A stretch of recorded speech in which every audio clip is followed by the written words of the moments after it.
The morning sky over Chicago was a slate grey, heavy with the promise of a bitter winter. A sharp, unforgiving wind swept off Lake Michigan, howling through the towering steel and glass canyons of the financial district.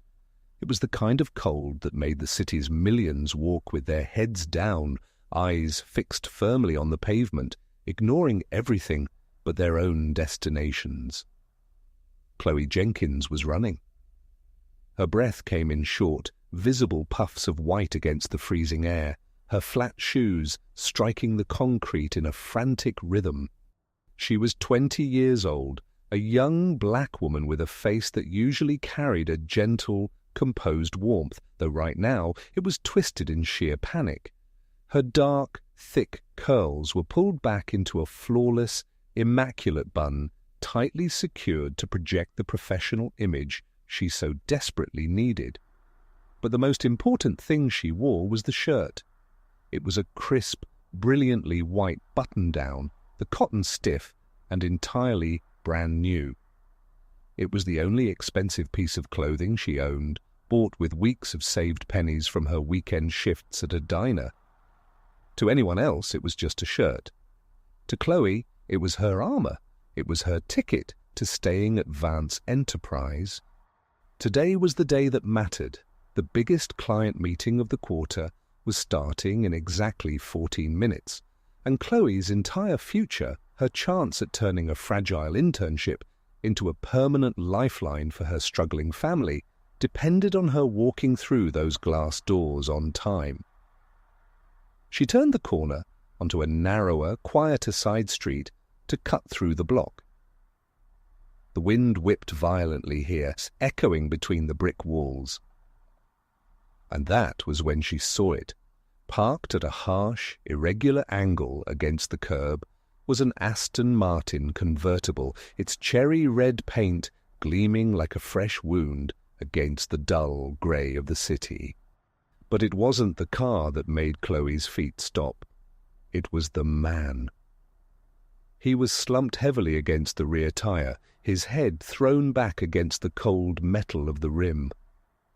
Even unconscious and battered, Julian Vance was a man who commanded the space around him. He was 35 years old, with broad shoulders and a lean, athletic build hidden beneath a bespoke, dark navy suit that cost more than Chloe's family made in a year.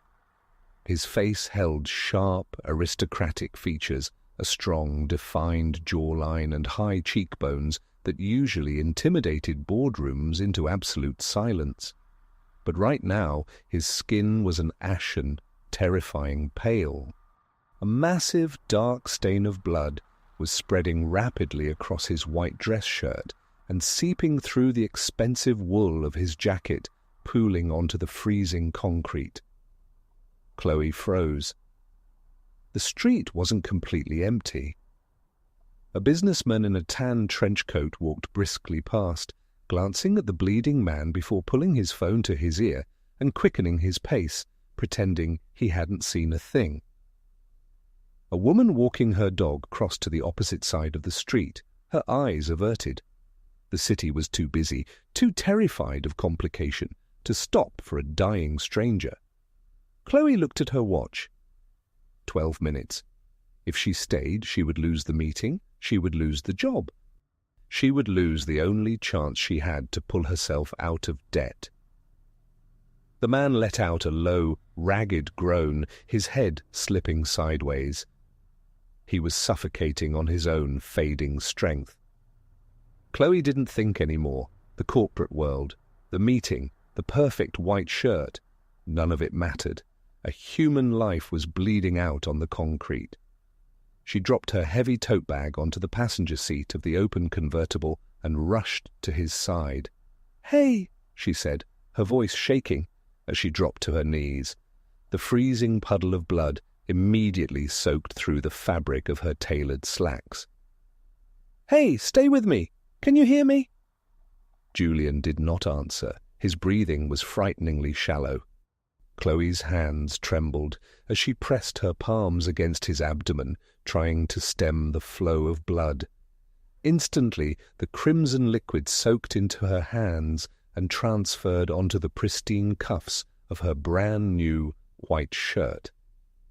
The fabric she had protected so fiercely was ruined in seconds, but she didn't care. She needed to get him to a hospital, and waiting for an ambulance in the morning gridlock would take too long. She looked down and saw a glint of silver attached to his designer belt loop. The car keys. With a surge of adrenaline, Chloe unhooked the keys. She grabbed Julian by the lapels of his ruined jacket, straining with every ounce of her strength. He was dead weight, heavy and unresponsive, but desperation fueled her muscles. She hauled him upward, dragging him over the curb and awkwardly maneuvering his tall frame into the leather passenger seat of the Aston Martin. She scrambled over the hood, jumped into the driver's seat, and slammed the key into the ignition. The engine roared to life with a ferocious, deep growl.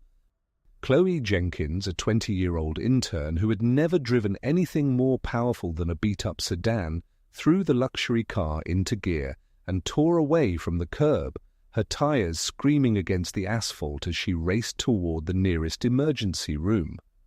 Only a few blocks away, hidden in the shadows of a damp, trash-lined alley, a very different scene was unfolding. Ryan Miller stood shivering in the dark. He was a man in his late 30s, though the deep, dark bags under his eyes and his thinning, unkempt hair made him look much older.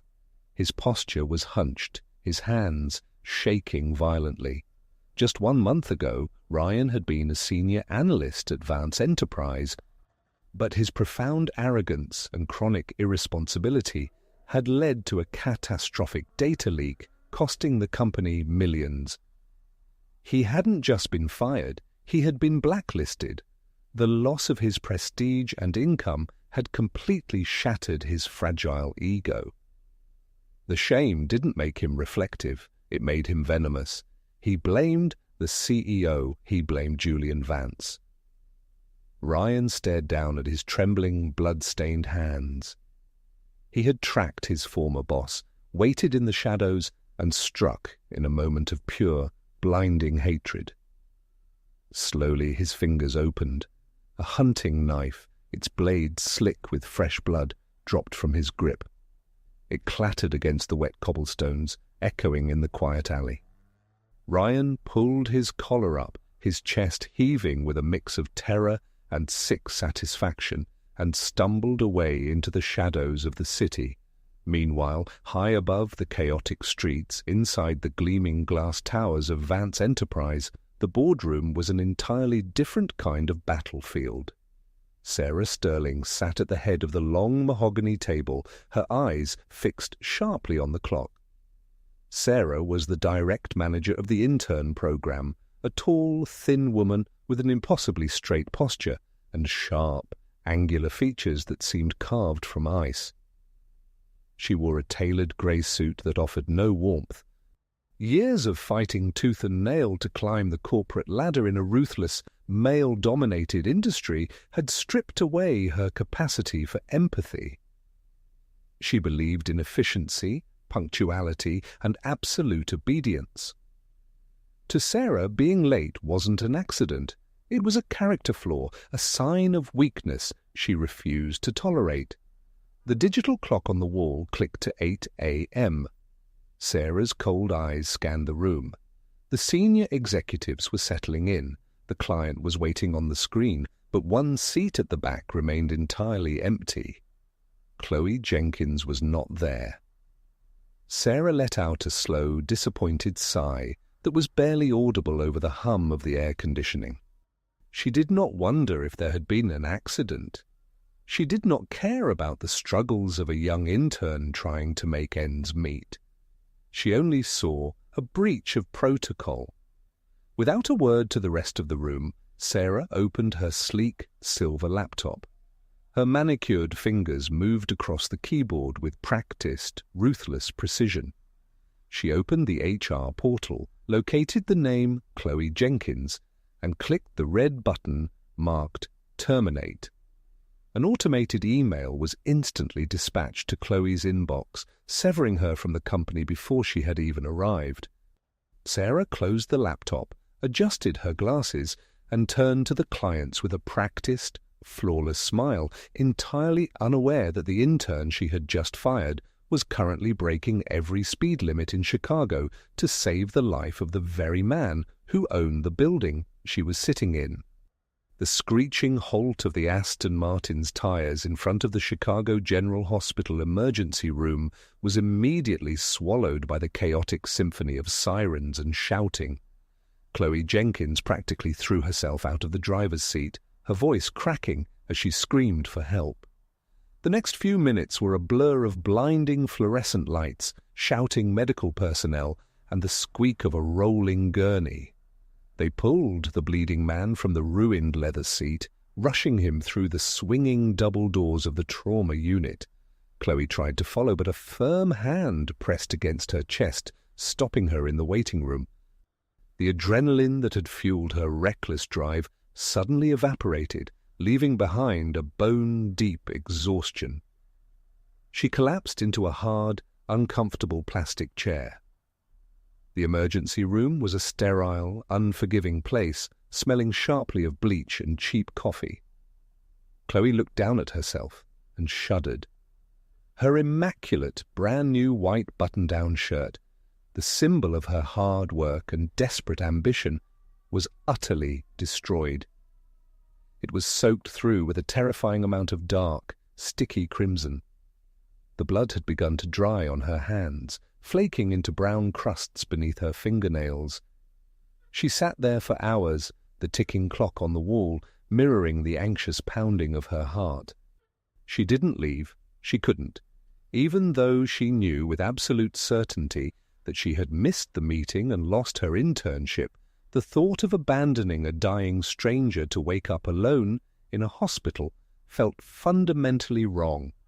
Eventually the swinging doors opened and a woman walked toward her, holding a clear plastic bag. This was Nurse Clara, the head triage nurse of the ER. Clara was a stout woman in her late 50s, with strands of silver hair escaping a patterned scrub cap. Her face was heavily lined, deeply weathered by 30 years of witnessing human tragedy, yet her dark brown eyes retained a stubborn, motherly warmth. Clara possessed the kind of no-nonsense, pragmatic compassion that only a veteran nurse could maintain. She wouldn't coddle you, but she would fight death tooth and nail to save you. Clara handed the heavy plastic bag to Chloe, her gaze briefly softening as she took in the young girl's ruined, bloody clothes. "He's out of surgery and stabilizing," Clara said, her voice raspy from too many night shifts. "But we need his information for the hospital registry. Since you brought him in, sweetheart, I need you to fill out the admission forms. Check his wallet in there." Chloe nodded numbly, her blood-stained fingers fumbling with the seal of the plastic bag. Inside were a ruined silk tie, a shattered luxury watch, and a sleek, black leather wallet. She opened the wallet, searching for an ID. She pulled out a thick black driver's license and stared at the name printed next to the photograph. Her breath hitched. The air in her lungs suddenly felt like solid ice. She blinked, praying her exhausted eyes were playing tricks on her, but the bold letters remained unchanged. Julian Vance. A wave of profound shock crashed over her. Julian Vance, the man she had just dragged from the bloody concrete, was not merely a wealthy stranger. He was the CEO of Vance Enterprise. He was the supreme architect of the very corporation she had just been fired from. Chloe had never seen him in person. No one at her level ever did. To the interns and mid-level employees, Julian Vance was more of a terrifying phantom than a man. He was notoriously ruthless, a corporate machine who fired executives on a whim, dismantled rival companies without a second thought, and never ever showed a fraction of human emotion. He was a man made of ice and numbers, and yet here he was, reduced to a fragile, bleeding mortal whose life she had just saved at the cost of her own future. Chloe stared at the ID, her mind spinning with the sheer, unbelievable irony of the universe. Deep within the sterile confines of the intensive care unit, wrapped in a haze of strong anesthetics and painkillers, Julian Vance was not a powerful billionaire. He was a prisoner in his own mind, dragged backward through time into his darkest nightmare. The monitors beside his bed beeped in a steady, monotonous rhythm, but in his feverish delirium, Julian only heard the pouring rain. He was 10 years old again, standing on a slick, rain-soaked intersection in a city that didn't care. The memory was agonizingly vivid, the screech of tires, the sickening crunch of metal against bone. His mother, Evelyn Vance, was lying on the cold, unforgiving asphalt. Evelyn had been a woman of profound grace, with gentle, laughing eyes and a soft voice that had been Julian's entire world, but in that memory her beautiful face was pale, her life slipping away into the storm drains. Young Julian had screamed for help. He had begged the pedestrians on the sidewalk. But the world had merely watched. A crowd had gathered, a circle of silent, passive observers. Some had pulled out their early cell phones to record the tragedy. Others simply glanced at their watches and walked away, not wanting to be involved in the messy, inconvenient reality of death. No one had kneeled in the rain. No one had offered a hand. Evelyn had died there, surrounded by people, yet utterly alone. That was the exact moment the boy named Julian died and the machine known as Vance was born. If humanity was this selfish, this cowardly and indifferent, he decided he would never rely on it again. He froze his own heart, locking away his grief and replacing it with an impenetrable armor of cold, calculating ambition. He became ruthless because the world had shown him no mercy. For 25 years, he had built his empire on the fundamental belief that human beings were entirely transactional and inherently self-serving. "Mom," Julian murmured, his voice cracking as he tossed his head on the crisp hospital pillow. The fever dream began to dissolve, the pouring rain fading into the hum of medical equipment. "Mom, please." Julian's heavy eyelids fluttered open. The harsh light of the hospital room momentarily blinded him. A dull, throbbing pain radiated from his abdomen, grounding him in the present. The fog of the anesthesia slowly lifted, and the memories of the morning rushed back, the alley, the sudden flash of steel, the burning agony, and the agonizing wait on the curb while the city ignored his dying breaths. He expected to wake up surrounded by his grim-faced security detail, or perhaps his opportunistic board members pretending to care about his recovery while calculating their stock options. He expected the sterile, lonely reality he had built for himself. But as he slowly turned his head, Julian's breath caught in his throat. Sitting in a hard plastic visitor's chair beside his bed was a girl. She was a complete stranger, a young black woman with her dark, curly hair pulled back in a messy, unraveling bun. She was deeply, soundly asleep, her head tilted awkwardly against the wall, utterly exhausted. But it was her clothes that made Julian's heart skip a beat. She was wearing a white button-down shirt, but the fabric was almost entirely stained with dried, dark red blood. His blood. Julian stared at her in stunned silence. The cynical foundation of his entire worldview suddenly felt unstable. When he was bleeding out on the street, exactly like his mother had all those years ago, the city had walked past him. But this girl hadn't. She had ruined her clothes, covered her hands in his blood, and stayed by his side. She hadn't run away. She hadn't just called the police and left. She was still here, sleeping in a terrible chair, guarding a man she didn't even know. For the first time in 25 years, a tiny, unfamiliar crack formed in the thick ice surrounding Julian Vance's heart. The sterile, chemical scent of the hospital room was suddenly broken by the warm, comforting aroma of homemade chicken soup.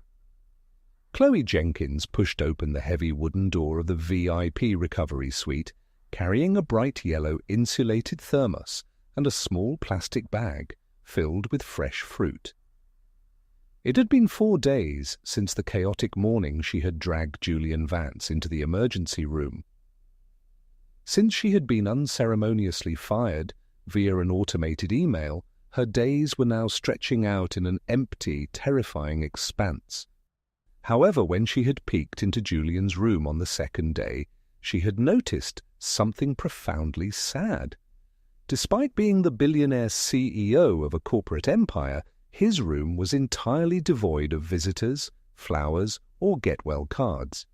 He was surrounded only by the rhythmic beeping of expensive medical machinery and the cold professionalism of the nursing staff.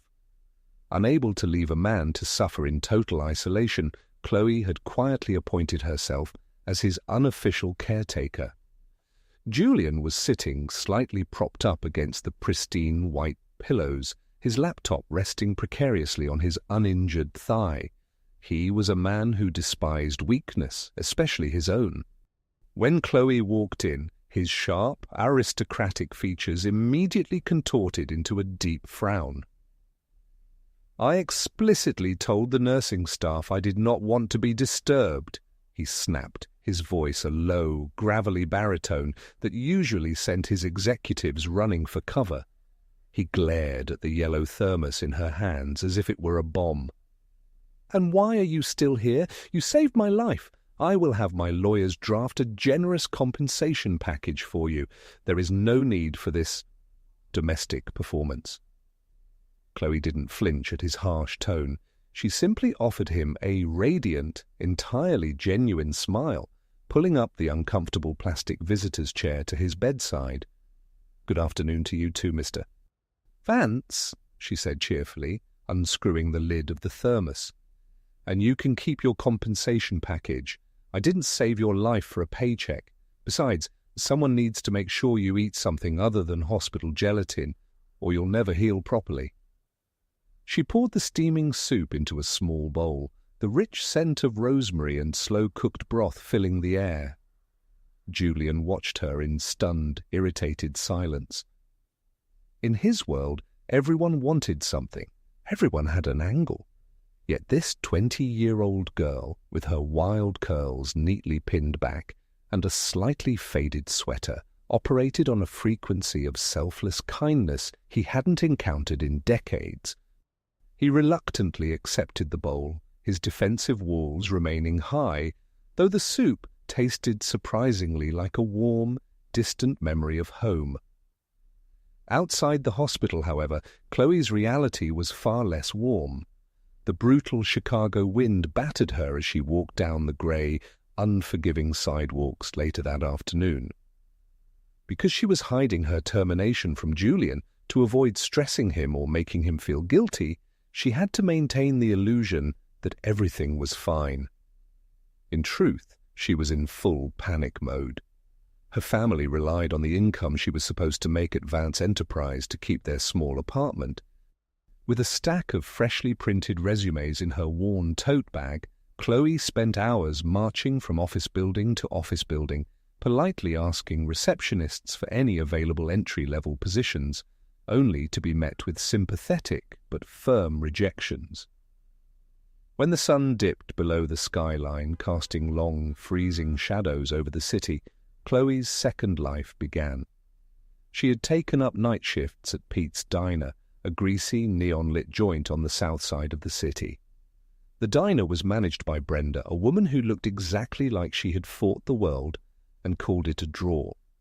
Brenda was in her late 40s, a stout, imposing figure with aggressively dyed cherry-red hair, heavily drawn-on eyebrows, and an apron permanently smudged with fry oil.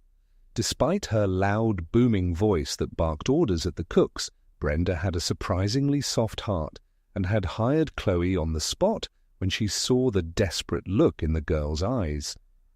"Table 4 needs wiping, kid, and the grill out back needs a deep scrub before midnight," Brenda shouted over the clatter of plates. Chloe nodded, grabbing a bucket of soapy water. The work was grueling. It was a far cry from the sleek, corporate world she had been preparing for. Later that night, while carrying a heavy crate of supplies, a sharp edge sliced across her forearm, and the scalding steam from the industrial dishwasher left a harsh, red burn on her knuckles. By the time her shift ended at 3 a.m., her feet felt like lead, and deep, dark circles had settled permanently under her eyes. The next afternoon, the winter sunlight filtered weakly through the blinds of Julian's hospital room. Chloe sat in her usual spot, a small paring knife in her hand, as she expertly peeled a crisp red apple. She was telling him a story about a stubborn stray cat near her apartment that refused to eat unless it was coaxed, subtly comparing the feline's grumpy demeanor to Julian's. For the first time since she had met him, the hard, cynical lines around Julian's mouth softened. He didn't quite smile, but the icy glare was gone. He watched the way her hands moved, the continuous, unbroken ribbon of red apple peel falling into the bowl. It was the exact same way his mother Evelyn used to peel apples for him when he was a boy, right before the accident that took her away. A sudden, powerful wave of nostalgia and profound warmth hit Julian's chest, thawing a piece of his soul he thought was permanently dead. He looked at Chloe, really looked at her, and the sharp, observational skills that made him a billionaire CEO suddenly kicked in. He noticed the way she slightly favored her left arm when she moved. He saw the faint, angry red burn mark across her knuckles, stark against her dark skin.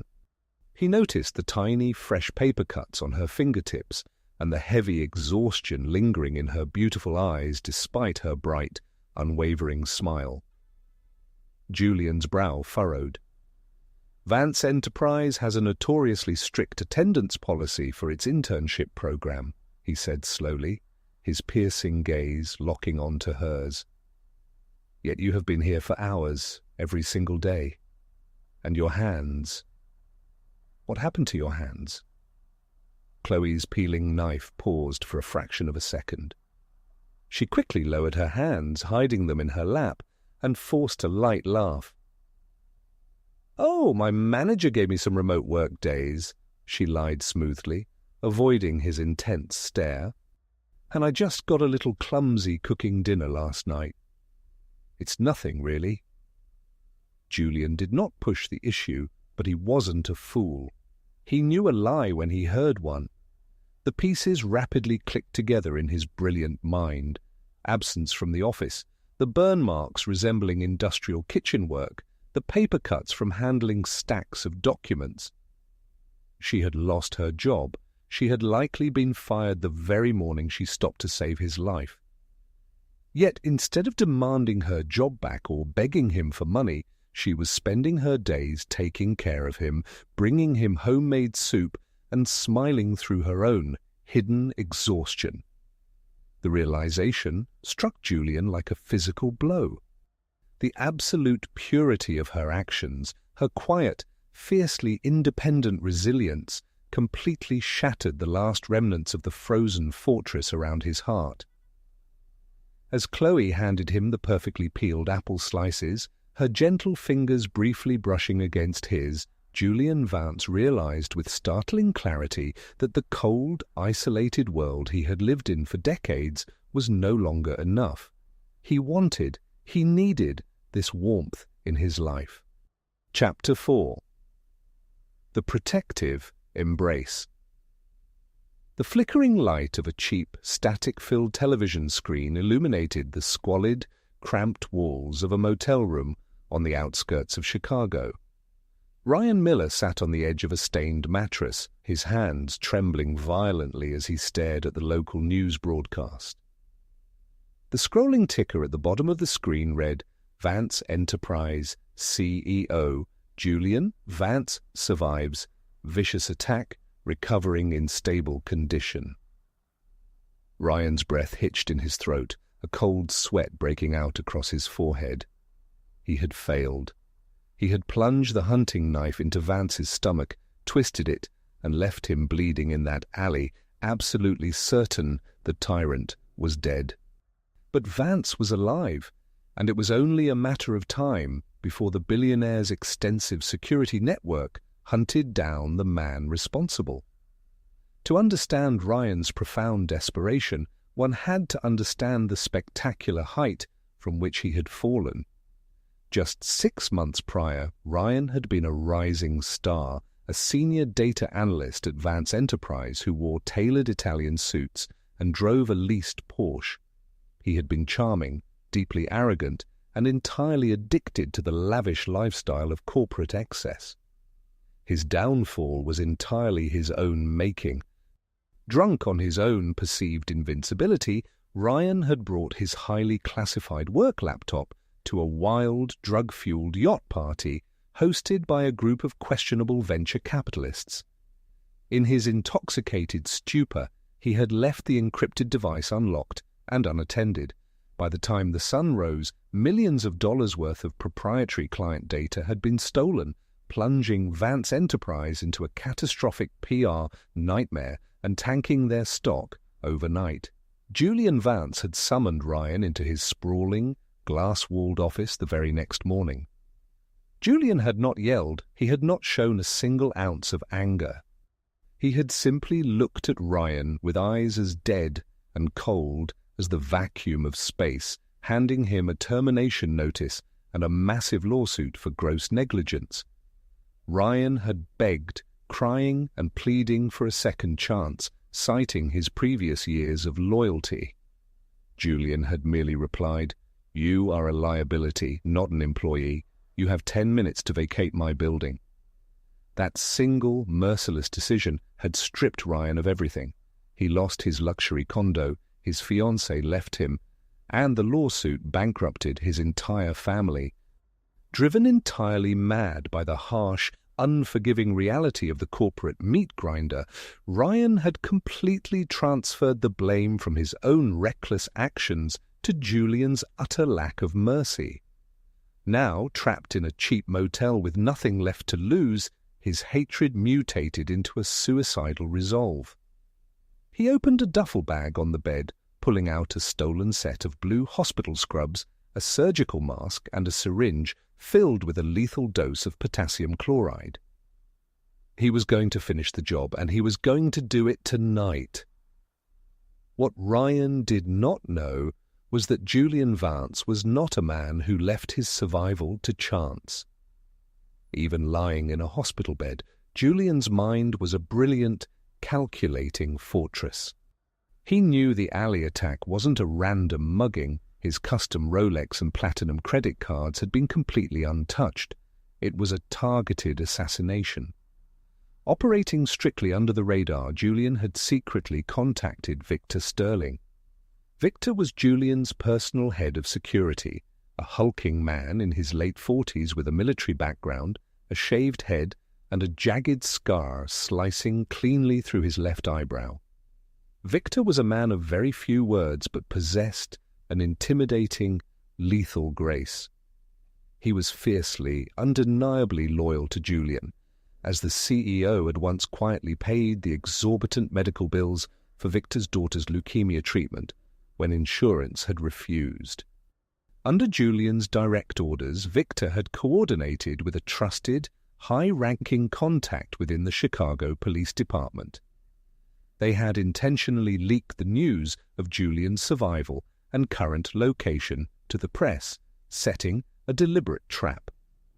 Plainclothes officers and Victor's elite private contractors were currently disguised as janitors, grieving family members, and cafeteria workers, blanketing the entire hospital floor. Julian was waiting for the rat to return to the trap. The hospital corridors were hushed and dim as the evening shift settled in. Ryan, disguised perfectly in his stolen scrubs and surgical mask, walked with his head down, pushing a squeaky medical cart. His heart hammered against his ribs like a trapped bird, but his sheer, unadulterated hatred propelled him forward. He bypassed the main nursing station, slipping quietly into the VIP wing. He approached Julian's door, pushing it open with a trembling hand. Inside the dimly lit room, Julian lay perfectly still. His sharp eyes immediately snapped open, locking on to the disguised figure approaching his bed. He saw the glint of the syringe in the fake nurse's hand. Julian subtly reached under his pillow, his fingers brushing the panic button that would instantly summon Victor and the police waiting just outside the perimeter. He was completely in control of the situation. But then the heavy wooden door of the suite swung open once more. Chloe Jenkins walked in, carrying a small, paper-wrapped parcel containing a warm, homemade dinner she had rushed to prepare right before her grueling night shift at the diner. She was exhausted, her shoulders aching, but she had wanted to see Julian smile just one more time today. She stepped into the room, and the scene before her registered in a fraction of a second.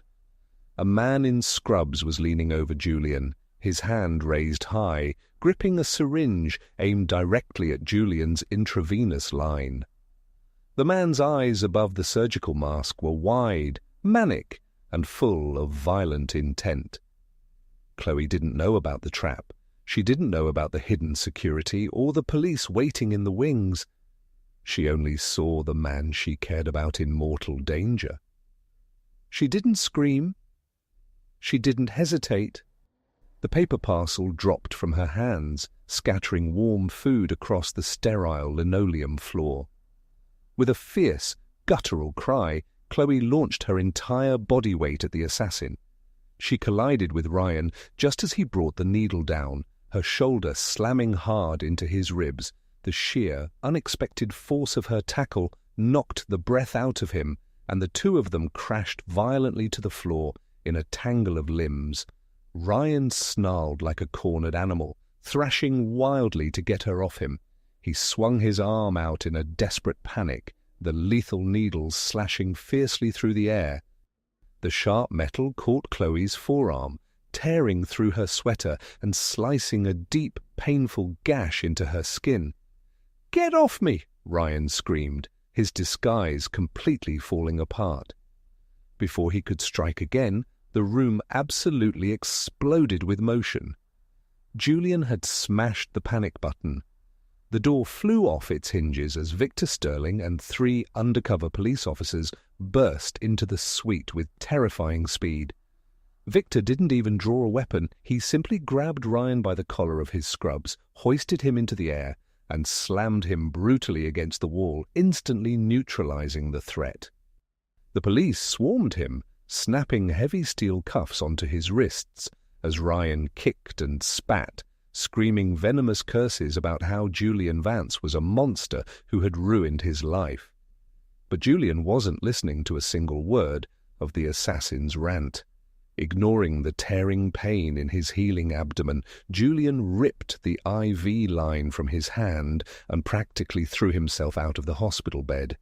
He dropped to his knees on the cold floor right beside Chloe. She was sitting up, gasping for breath, her hand clamped tightly over the bleeding slash on her forearm. "Chloe," Julian breathed, his voice entirely stripped of its usual commanding ice. It was raw, shaking, and utterly desperate. He gently but firmly moved her hand away, inspecting the wound. It was a nasty scratch, bleeding freely, but the lethal liquid inside the syringe had not been injected. She was safe. Julian looked up from her bleeding arm and stared directly into her wide, frightened eyes. The entire world around them, the shouting police, the struggling assassin, the beeping monitors, faded into absolute nothingness. This tiny, exhausted 20-year-old girl had just thrown herself in front of a deadly weapon, offering her own life to protect his. She had done it again without a single thought for her own safety. In that profound, quiet moment amidst the chaos, the last remaining shards of ice in Julian Vance's chest completely shattered. The immense gratitude he had felt over the past few days rapidly boiled over, mutating into something far deeper, far darker, and terrifyingly powerful. It was a bone-deep, unwavering devotion intertwined with a fierce, absolute possessiveness. He realized that he could never, ever let her go back to the harsh, cruel world that had bruised her hands and exhausted her spirit. He belonged to her now, and more importantly, she belonged to his protection. Without caring who was watching, Julian pulled Chloe into a tight, desperate embrace, wrapping his large arms around her trembling frame, burying his face in her dark curls. He held her as if she were the only real thing in his entire universe, a silent, unbreakable vow sealing itself permanently into his newly awakened heart.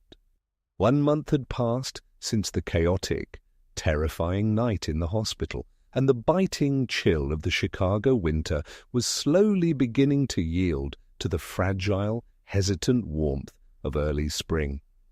The towering glass and steel monolith of the Vance Enterprise headquarters was practically buzzing with a frantic electric energy. Outside the main revolving doors, a small army of financial journalists and paparazzi had formed a dense barricade, their camera flashes exploding like a localized lightning storm.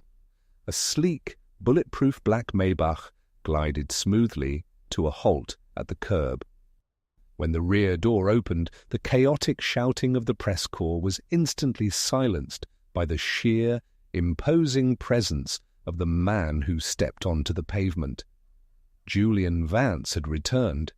He looked immaculate, dressed in a sharply tailored charcoal bespoke suit that perfectly masked any lingering signs of his traumatic injury. His aristocratic features were set in their usual mask of impenetrable, terrifying calm, his dark eyes sweeping over the crowd with absolute authority. Flanked by the towering, silent figure of his head of security, Victor Sterling, Julian strode through the grand lobby. The employees parted like the Red Sea, lowering their eyes in a mix of profound relief and ingrained terror. The king was back on his throne, and the brief period of corporate instability was decisively over. Yet beneath the flawless, icy exterior of the billionaire CEO, something fundamental had shifted. The mechanical, ruthless heart that had driven his empire for over a decade was now beating with a strange, unfamiliar rhythm, anchored entirely by the memory of a 20-year-old girl with dark curls and an impossibly brave spirit. Miles away from the gleaming skyscrapers of the financial district, Chloe Jenkins was sitting at the edge of her worn mattress in her cramped South Side apartment, staring blankly at her cracked phone screen. The past month had been an exhausting, relentless grind. Despite her heroic actions at the hospital, reality had not magically spared her from the brutal consequences of unemployment.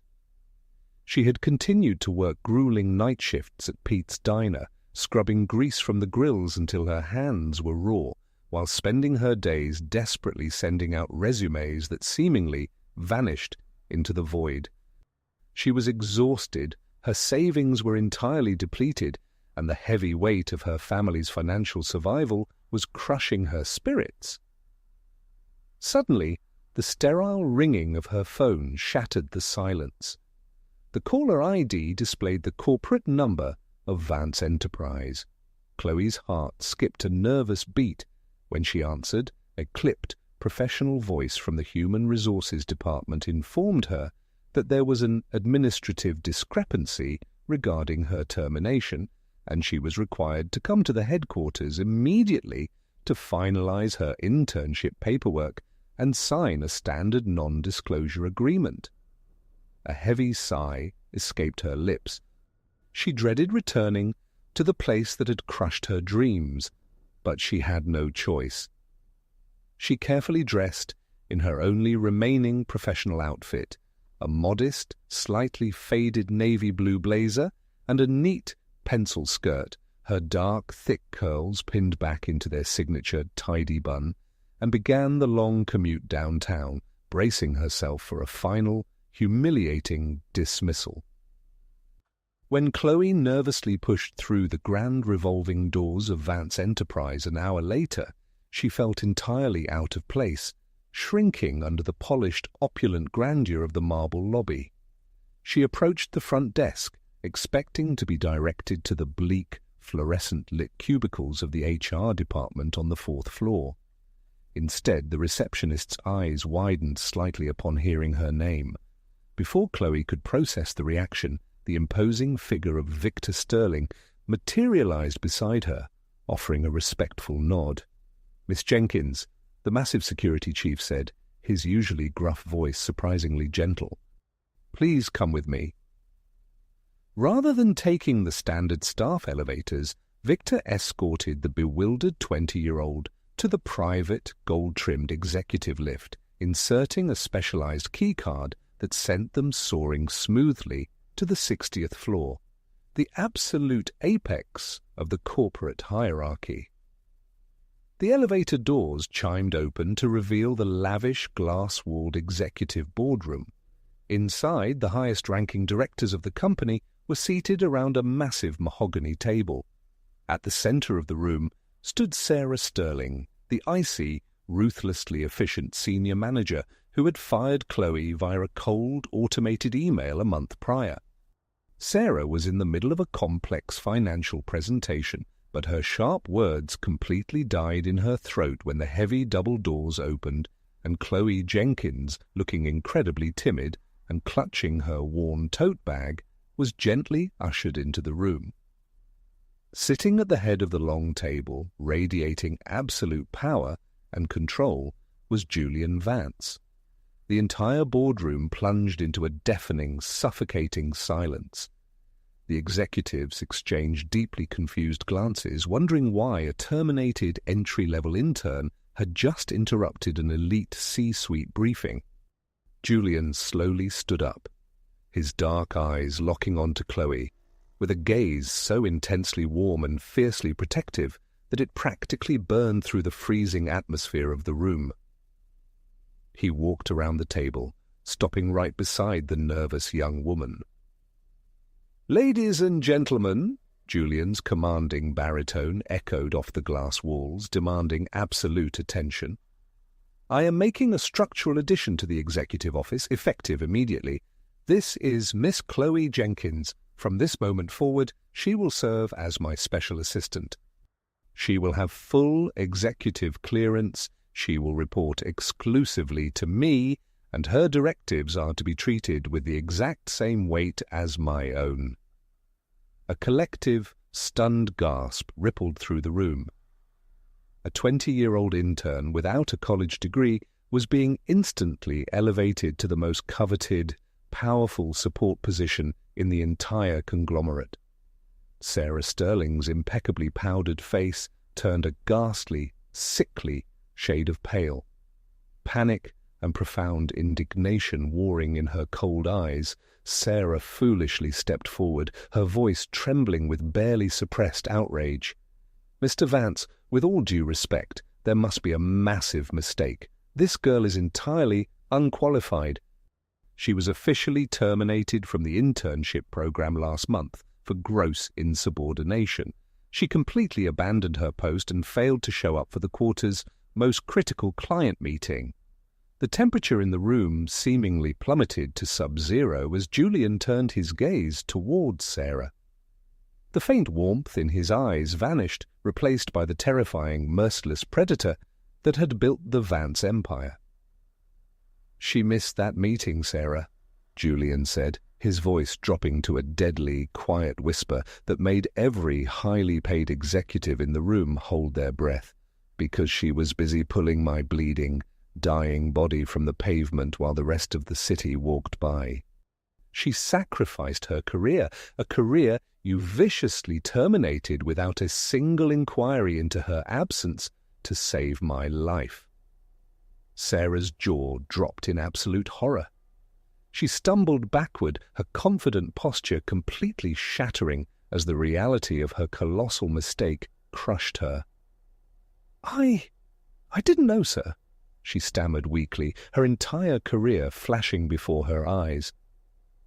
Julian's expression remained carved from stone. "Your job as a manager is to lead human beings, not just monitor spreadsheets. Your absolute lack of empathy and judgment is a liability this company can no longer afford. Pack your desk. You are officially demoted to a junior administrative role, effective immediately." Julian turned his back on the trembling, humiliated manager and gently placed a reassuring hand on the small of Chloe's back, guiding her out of the stunned boardroom and toward his private office suite. Chloe was in a state of absolute shock, her mind struggling to comprehend that her life had just been fundamentally altered in the span of 5 minutes. As the heavy wooden doors of the CEO's office clicked shut behind them, the absolute chaos outside instantly ignited. Bradley Higgins, a short, balding vice president with a notorious penchant for corporate politics and a slippery, sycophantic personality, immediately leaned across the mahogany table, whispering furiously to his colleagues. The corporate gossip mill, notoriously fast and brutal, exploded into a frenzy. Within the hour, the news had cascaded down through every single floor of the towering skyscraper. The whispers spread like wildfire through the break rooms, the cafeterias, and the glass-lined corridors. A 20-year-old black former intern had just skyrocketed past decades of strict corporate hierarchy to become the sole gatekeeper and closest confidant of the notoriously ruthless single billionaire CEO. Envious glares were exchanged, wild speculations were whispered behind cupped hands, and the seeds of intense workplace drama were firmly planted in the fertile ground of corporate jealousy. The employees simply couldn't fathom how a girl from the impoverished South Side had managed to completely tame the dragon of Vance Enterprise, setting the stage for a brutal storm of scrutiny and office politics that Chloe Jenkins was entirely unprepared for. The morning sun cast a brilliant golden glow over the Chicago skyline, reflecting off the glass facades of the city's towering skyscrapers. For Chloe Jenkins, the journey to the Vance Enterprise headquarters felt entirely different today. She wasn't sprinting through the freezing wind in a desperate panic, nor was she clutching a meager, worn-out tote bag filled with rejected resumes. Today, she walked through the grand marble lobby with a deep, steadying breath. She was no longer the invisible, expendable intern who fetched coffee and organized files in the basement archives. She held a sleek, black, specialized keycard, the highest tier of security clearance in the entire conglomerate.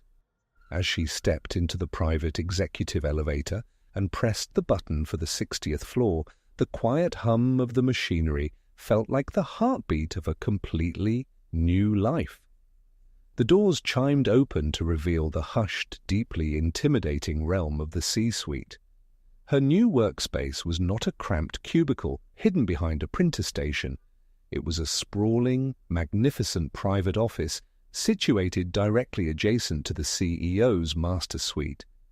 Chloe pushed open the heavy, frosted glass door, bearing her newly minted nameplate, and for a moment the sheer luxury of the room completely took her breath away. Floor-to-ceiling windows offered a breathtaking, panoramic view of Lake Michigan. A massive, polished mahogany desk sat at the center, flanked by modern leather armchairs and a delicate arrangement of white orchids.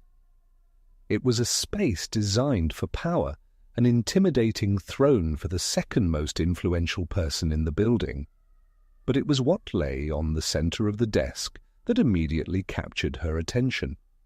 Resting perfectly on the pristine leather blotter was a massive, elegant gift box wrapped in luxurious matte black paper, tied flawlessly with a thick crimson-red velvet ribbon. Chloe approached it cautiously, her heart fluttering with a sudden, nervous anticipation. Her fingers delicately pulled the red bow, allowing the silk ribbon to fall away. She lifted the heavy lid and folded back layers of crisp, monogrammed tissue paper. Inside lay a collection of 10 breathtakingly beautiful, high-end designer white shirts.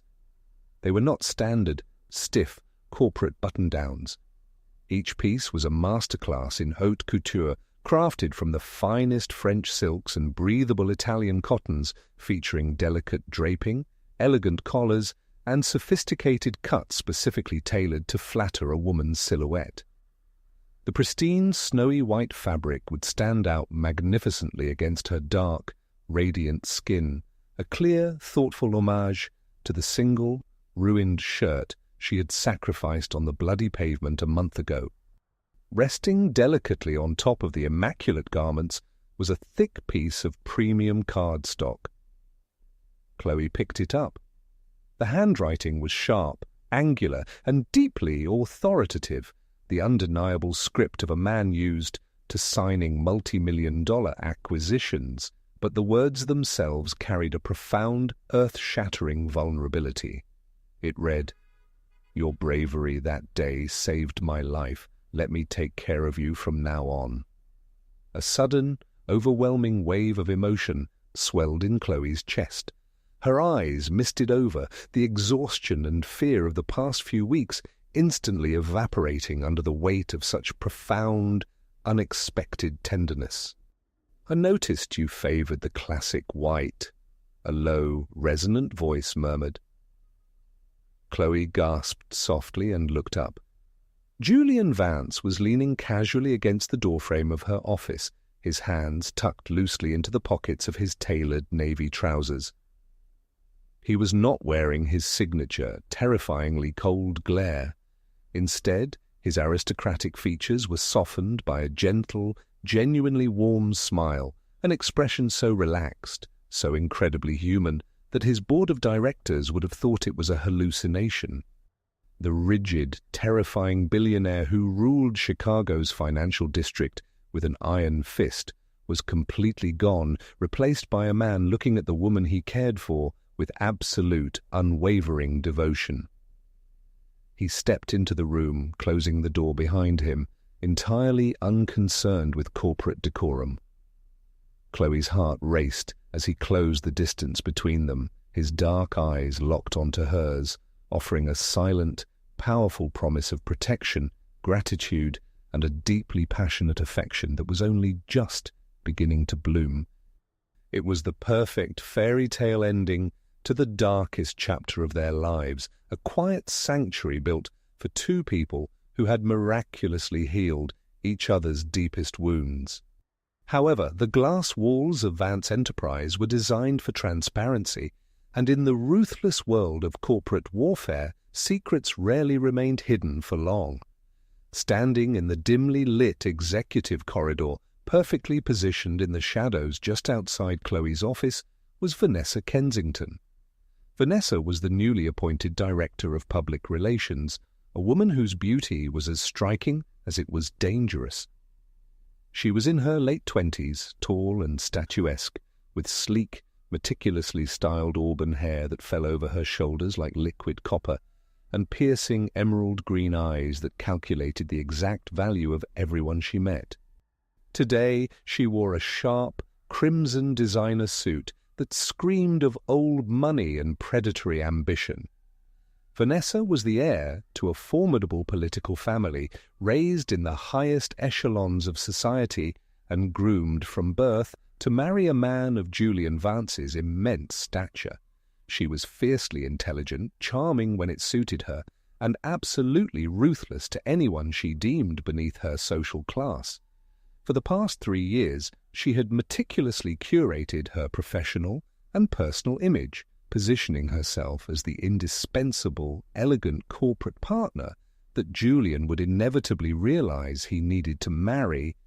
She had waited patiently for the ice around his heart to thaw, believing that she alone was worthy of thawing it.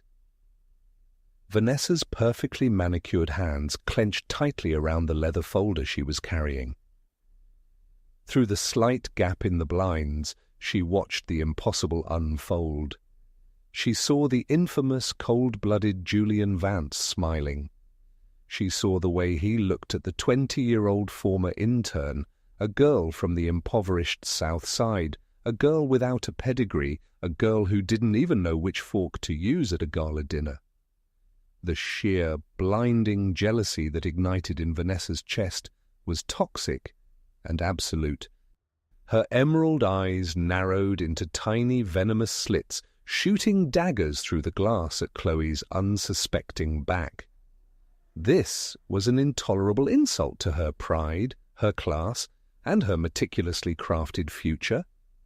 The sweet, romantic bubble inside the office was a fragile illusion, completely isolated from the brutal, shark-infested waters of the reality they inhabited. Chloe Jenkins had just been thrust into the highest, most perilous altitude of corporate society, utterly unprepared for the suffocating pressure of her new title, the vicious class differences that would mock her at every turn, and the elaborate, devastating traps that women like Vanessa were already beginning to construct in their minds. The blood on the white shirt had forged a powerful bond between the CEO and his little assistant, but as Vanessa turned on her designer heel and stalked down the hallway with a mind full of malicious strategies, it was abundantly clear that the real war, a war of power, status, and survival, had only just begun. The lesson of this story is simple but deeply powerful. In our busy daily lives, we often rush to our jobs, chasing our own goals, and forget to look at the people around us. Chloe showed us that true kindness sometimes requires sacrifice. She risked her only chance at a career to save a stranger on the street. Her story reminds us that a single act of compassion can melt the coldest hearts and bring unexpected miracles into our lives. Good deeds are never truly lost. When you step out of your house tomorrow, remember that your kindness might be the exact miracle someone else is praying for. Do not be afraid to help others, even if it costs you a little time or comfort. Our God sees every pure intention and every selfless act. He will always reward those who walk with love and courage. If this story touched your heart, please share it with your friends and family so we can spread this message of hope. Leave a comment to let us know your thoughts, and do not forget to subscribe to the channel to hear more inspiring stories. May God bless you and your loved ones with health, joy, and peace. Please comment Amen below if you believe that kindness can truly change the world.